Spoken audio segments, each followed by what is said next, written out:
अच्छा जी, तो आप लोगों ने क्लाइंट को देनी है एक फाइल। तो आप लोगों ने क्या करना है, लेट से मैं इसको यहाँ पर लेकर आती हूँ, न्यू फाइल पर बनाते हैं ताकि आपको क्लियरली समझ आ सके। ये वाली फाइल है जनाब, आपने क्लाइंट को देनी है। अब एआई फाइल तो आप इसकी सेव करेंगे ही करेंगे, उसमें तो कोई दो राय नहीं है, ठीक है। यहाँ पर मैंने वही स्टार बनाया और मैं इधर आकर उसका जनाब स्ट्रोक हैवी कर देती हूँ, 16 कर दिया।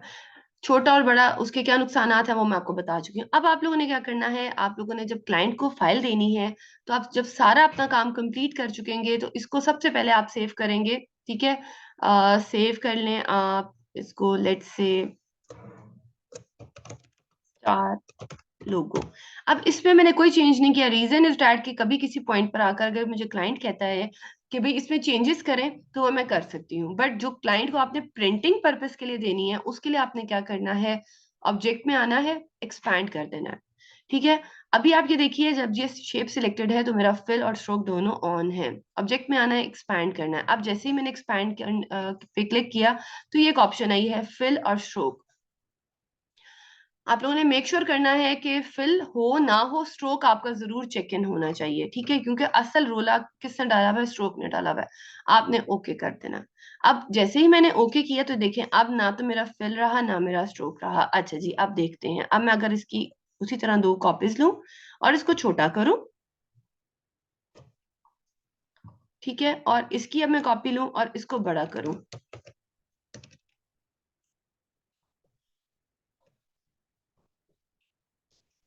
ठीक है। तो अब क्या हुआ है, पहले बड़ा करने से थिन हो रहा था और छोटा करने से मोटा हो रहा था, बट अब क्या हो रहा है कि हम पतला इसको जब छोटा कर रहे हैं तो थिन हो रहा है और बड़ा कर रहे हैं तो मोटा हो रहा है। यानी कि जिस तरह होना चाहिए स्ट्रोक को कि हम बड़ा करें तो स्ट्रोक भी विजिबल हो, हम छोटा करें तो स्ट्रोक भी कम हो, बिल्कुल उसी तरह ये हो गया है।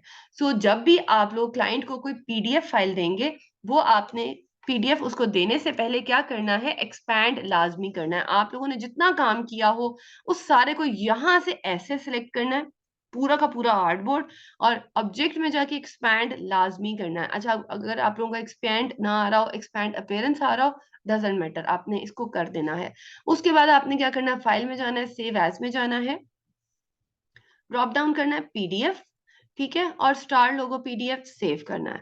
अब जैसे ही जब आप सेव पर जाएंगे, ये देखें हमारे पास मार्क्स एंड ब्लीड। ये याद होगा जब शुरू की क्लास हुई थी, जब हमने डॉक्यूमेंट लेना सीखा था, तो मैंने आपको बताया था कि मार्क्स एंड ब्लीड हम अंदर जाके भी सिलेक्ट कर सकते हैं, और मैं यूजुअली यहीं से कर रही होती हूँ। इसका बहुत फायदा होता है कि इसमें कलर्स भी आ जाते हैं। अब मार्क्स एंड ब्लीड मैंने क्लिक किया, ऑल प्रिंटर मार्क्स, ठीक है, ये देख रहे हैं ऑफसेट, और ये ट्रिम मार्क वेट 0.25, जो मुझे अगर मैं लेती तो इनिशियल लेती। अब अगर मैं इस पर क्लिक कर दूं, दैट इज इट। अब मैं सेव पीडीएफ कर रही हूँ। अब ये देखें, मेरे पास इस वक्त अगर मैं इसको बंद करूं तो मेरे पास इस वक्त मेरी ओरिजिनल फाइल भी मौजूद है जिसमें के स्ट्रोक एक्सपैंड नहीं हुआ हुआ। मैं चाहूँ, अगर वो मुझे क्लाइंट कहते हैं आप इसका कलर चेंज करें, इसमें ये चेंजेस करनी है, तो बहुत आसान है। मैं एआई फाइल में आऊंगी, चेंजेस करूंगी, फिर से एक्सपैंड करूंगी, फिर से सेव एज पीडीएफ करूंगी, ट्रिम मार्क्स ऑन करूंगी और उसको दे दूंगी, ठीक है। अदरवाइज अगर ये पीडीएफ मैंने कर ली हुई है, अब क्या है, अब इसमें ये है कि अब इसमें मैं कोई खास चेंजेस नहीं कर सकती क्योंकि फिल और स्ट्रोक दोनों मेरे नन हो चुके हैं, ठीक है, क्लियर है।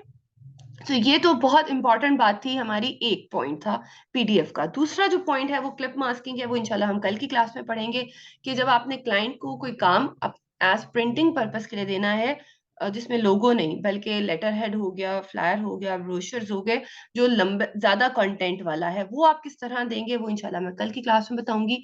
उसमें भी हम एक्सपैंड भी करेंगे, प्लस उसमें हम क्लिप मास्क भी करेंगे। बट अभी कोई छोटी चीज है, कोई करेक्टर है, कोई लोगो है, तो वो सिर्फ और सिर्फ आपने एक्सपैंड करके देना है। ये तो सारी बात होगी जी हमारे पास एक्सपैंड की। आई होप कि एक्सपैंड आप लोगों को क्लियर हो गया होगा।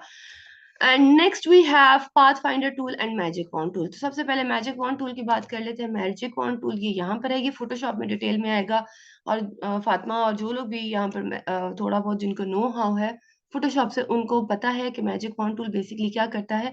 ये हमारे आर्ट वर्क में किसी एक स्पेसिफिक कलर को सिलेक्ट कर लेता है। लेट से यहाँ पर ये मेरा ग्रीन है, कि मैं अगर इस वाले ग्रीन पे क्लिक करूंगी तो ये देखें जहां जहां पर ग्रीन है वो वहां वहां पर उसको खुद ब खुद सिलेक्ट कर लेगा, ठीक है। ये देखें जहां जहां पर मेरा ब्लू है उसको ऑटोमेटिकली सिलेक्ट कर लेगा, ठीक है।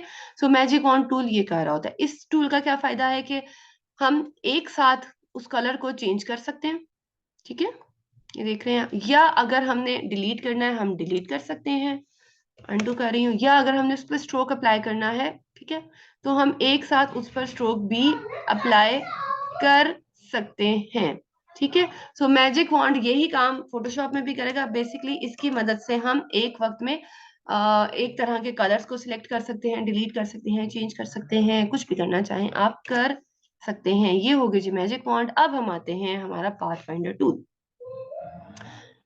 वंस अगेन अलाइनमेंट की तरह, एक्सपैंड की तरह, ये वाला टूल भी बहुत इंपॉर्टेंट है। मैंने शुरू की क्लास में आप लोगों को एक बात बताई थी कि कुछ टूल्स के बारे में कहा जाता है कि जिसको उन टूल्स का पता चल जाए, तो जरा एक सेकंड दीजिएगा प्लीज मुझे।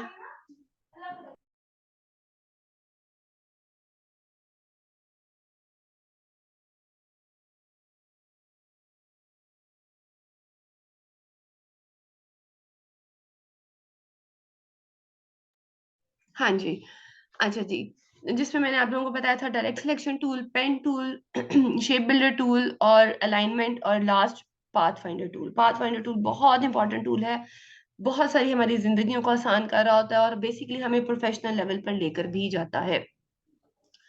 जल्दी से उस टूल को देखते हैं। हमारे पास ये देखें, ये पाथ फाइंडर है।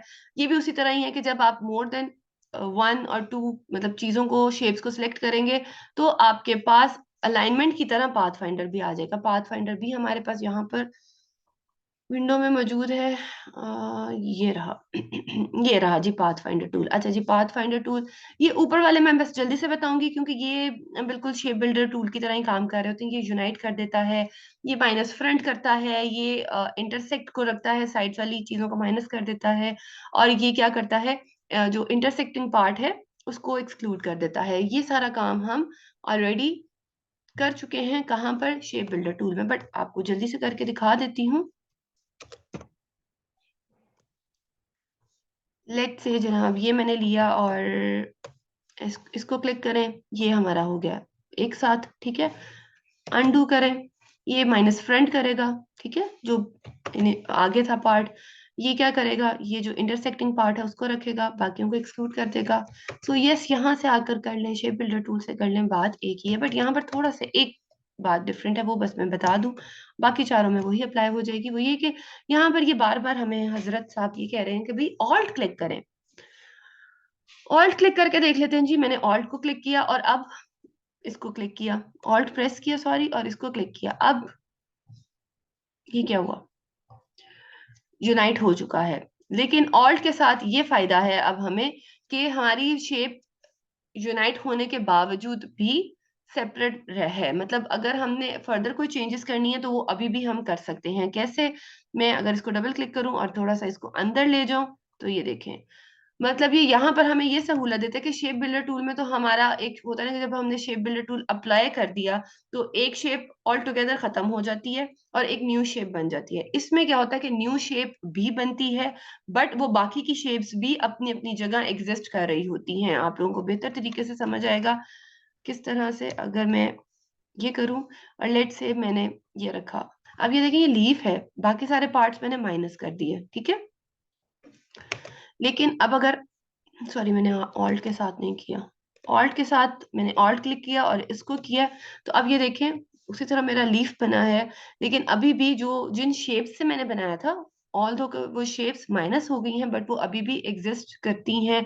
उसका फायदा क्या है, मैं यहाँ पर आऊँ, अगर मुझे लगता है भाई ये लीफ थोड़ा मोटा है, मैं इसको थोड़ा अंदर और बाहर अभी भी कर सकती हूँ, ठीक है। डबल क्लिक करना है आपने और इस तरह से, ठीक है। सो दैट इज हाउ आप ऑल्ट के साथ इसको कर सकते हैं। करना चाहें कर लें, अदरवाइज अगर आप बगैर उसके करना चाहें उसके बगैर कर लें, it's all up to you, ठीक है। क्योंकि यहाँ पर बने हुए थे तो मैंने कहा चलते चलते आपको लोगों को ये भी बता दूं। अब आते हैं हम अपने जो बहुत ही अच्छा, ये माइनस फ्रंट बहुत ज्यादा यूज हो रहा होता है, ये बड़े मजे की चीज है। माइनस फ्रंट हम कहाँ यूज करते हैं, लेट मी शो यू। मैं ये देखें ये शर्ट मोकअप है, ये मैंने कुछ दिन पहले ही बनाया। मेरा क्लाइंट है, मैं उनको इस तरह की चीजें बना कर देती हूँ, सियालकोट में होते हैं। उन्होंने मुझे पिक्चर मेरे साथ एक शेयर की थी और मैंने ये पिक्चर से पेन टूल से ड्रॉ किया। अब वो क्लाइंट की डिमांड ये थी कि जनाब इस तरह का बनाना है कि हर पार्ट इंडिविजुअल आपने डील करना है। तो फिर मैंने क्या किया था, पूरी शर्ट बनाकर, ठीक है, शर्ट बनाने के बाद फिर मैंने जो है यहाँ पर एक रेक्टेंगल रखी। रेक्टेंगल रखने के बाद माइनस फ्रंट कर दिया। उससे क्या हुआ, जब मेरा फ्रंट माइनस हो गया तो पीछे से ये वाली शेप आ गई थी। ये जब आप लोग प्रैक्टिस करेंगे ना, फिर आप लोगों को पता चलेगा कि ये मैं क्या बात कर रही हूँ। लेकिन ये वाले टूल्स बहुत सारी जगहों पे यूज होते हैं। ये बेसिकली मैंने इस तरह के पता नहीं कितने ही मोकअप्स बनाए हुए हैं। अच्छा, मोकअप्स क्या होते हैं ये भी आने वाली क्लासेस में हम पढ़ेंगे इंशाल्लाह, जब हम जाएंगे हमारे फोटोशॉप की तरफ। तो ये देखिएगा, अगर मैं दिखा सकूं, कोई निकल आए तो।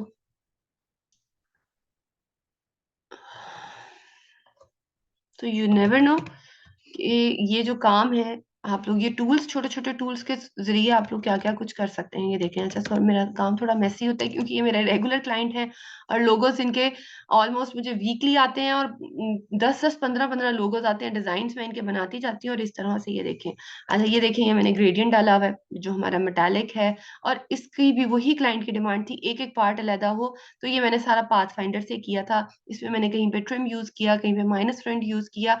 ये सारा का सारा जो है ना, बेसिकली इन्हीं टूल्स, ये पाथ फाइंडर को यूज करके ही मैंने बनाया हुआ है। एक तो ये है, और एक है जनाब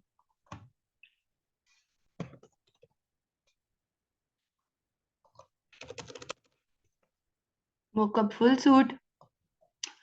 ये देखिए, ये मुझे मेरे क्लाइंट सिर्फ पिक्चर्स देते हैं और मैं उनसे पूरे पूरे उनके ये बनाकर, और फिर जिस तरह उनकी डिमांड होती है कि एक एक बाजू, इवन अगर आप गौर करें तो एक एक स्ट्रिप, ये देख रहे हैं, ये एक एक स्ट्रिप जो है यहाँ पर, ये हर चीज सेपरेट है, क्योंकि उनकी रिक्वायरमेंट यही होती है कि हर चीज सेपरेट हो, ताकि हम मोकअप का मकसद यही होता है।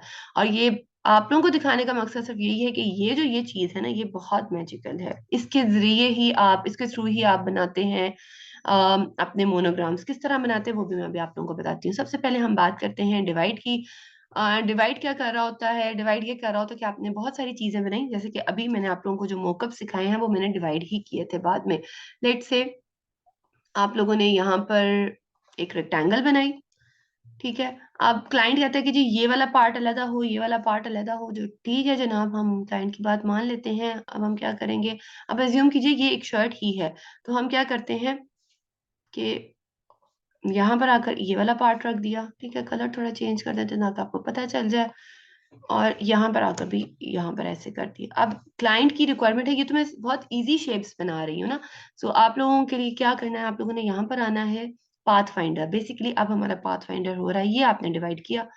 डिवाइड करने के बाद क्या होता है कि जब हम पाथ फाइंडर में से कोई भी टूल अप्लाई करते हैं ना इनमें से, तो ये चीजें ग्रुप हो जाती हैं ऑटोमेटिकली। अब क्या हुआ, ये ग्रुप हो चुकी हैं, ठीक है। ये देखिएगा, आप ये ग्रुप है, यहाँ पर अनग्रुप लिखा हुआ है, तो आप इसको अनग्रुप कर देंगे। अनग्रुप करने के बाद आप देखिए एक एक पार्ट आपके पास अलहदा होकर आ गया। लेट से क्लाइंट को इस तरह कुछ चीज चाहिए,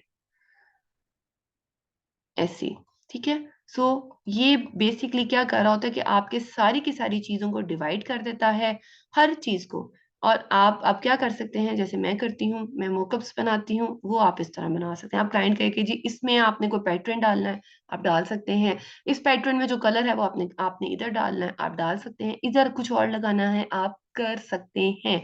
so this is the beauty of path finder. ये क्या करता है, एक एक चीज को जो ओवरलैप हो रही है, इस चीज का ध्यान रखना है, ठीक है।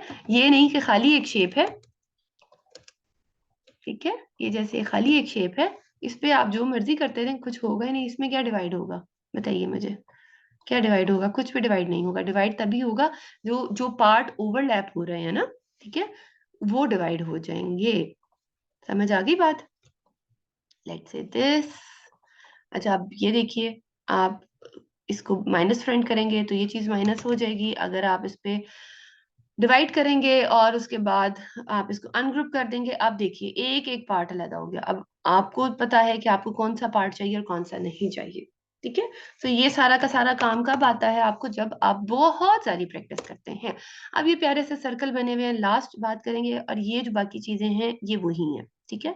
ये वही मर्ज कर रहा है, ये वही क्रॉप कर रहा है, आउटलाइन है और माइनस बैक है। ये आप शेप बिल्डर टूल से कर लें, शेप मॉड से कर लें, कहीं से भी कर लें। लेकिन बताने वाली बात वो ये कि यहाँ पर जनाब मैं डी जी लिख रही हूँ, अभी आपको एक चीज करके दिखाते हैं। आप डीजी लिख लें, आप एलवी लिख लें, मैं डॉल्चे एंड गबाना कि मैंने, आप समझ लीजिए कि मैंने लिए हैं उसके मोनोग्राम, या कुछ भी आप समझ लीजिए, ठीक है। ऐसे ही मैं किसी ब्रांड बनाना कर रही हूँ। अब क्रिएट आउटलाइन करने के बाद अनग्रुप कर रही हूँ। अनग्रुप करने के बाद मैंने जनाब क्या किया, इसको थोड़ा सा ऐसे, मैंने आपको बताया था कि हम मोनोग्राम्स बना रहे होते हैं। अब ये देखें, जैसे मैंने सेलेक्ट किया पाथ फाइंडर आ गया, बट मैं पाथ फाइंडर को यहाँ से निकाल कर सामने रखती हूँ।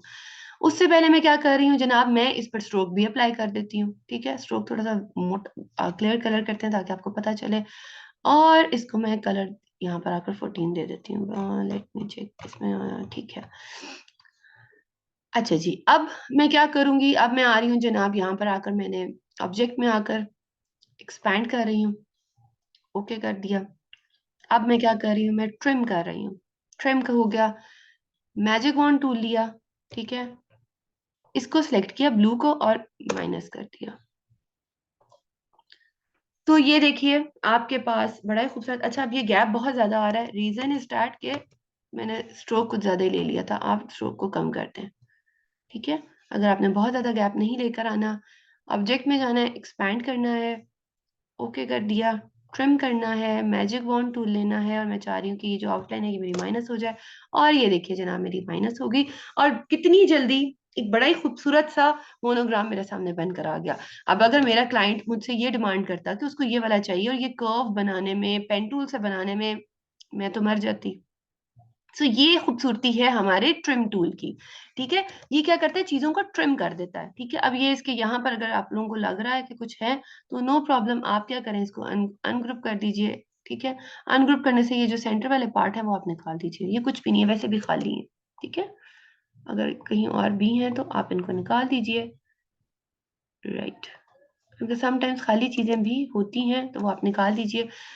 ये जो मैंने दो आइकन्स बनाए हुए हैं आपके सामने, इसमें जो स्पेस आ रही है वो भी इसी तरह क्रिएट की है। ये जो स्टार्स के दरमियान में स्पेस आ रही है वो भी मैंने ट्रिम टूल के जरिए ही की है। अच्छा, यहाँ पर एक पाथ फाइंडर पाथ भी आप लोगों को बताती चलूं कि मैंने जैसे स्ट्रोक अप्लाई किया है, इसी तरह आप लोग जो हैं जनाब, डी एन जी हम दोबारा लिख लेते हैं, थोड़ा सा बड़ा कर लेते हैं। आप एलवी का बना सकते हैं अगर आपने कोई कर्सिव लेना, बल्कि आपको करके ही दिखा देती हूँ।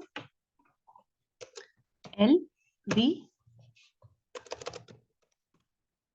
ठीक है, और इसको हम थोड़ा सा ऐसे कर देते हैं, और क्या करते हैं, थोड़ा और बड़ा करते हैं। आज की क्लास आई होप कि आप लोगों के लिए काफी इंटरेस्टिंग और बहुत यूजफुल होगी, आई गेस, क्योंकि ये बहुत जबरदस्त चीजें हैं, छोटी छोटी हैं ऑल्दो, लेकिन बहुत इंपॉर्टेंट हैं। क्या कहते हैं भाई आप, अपना फीडबैक दीजिए, और साथ साथ जो मैं कर रही हूँ वो तो मैं कर ही रही हूँ। इसको करने के दो तरीके हैं, एक तो वही जो मैंने आप लोगों को अभी सिखाया है कि आप इस पे जनाब अप्लाई कर दीजिए कोई भी स्ट्रोक, थोड़ा सा हैवी कर दीजिए, ठीक है, जितना आप लोगों ने करना है, और उसके बाद आप इसको एक्सपैंड करेंगे और ओके करेंगे, ट्रिम करेंगे, मैजिक वॉर्ड टूल लेंगे और क्लिक करेंगे इधर और माइनस कर देंगे।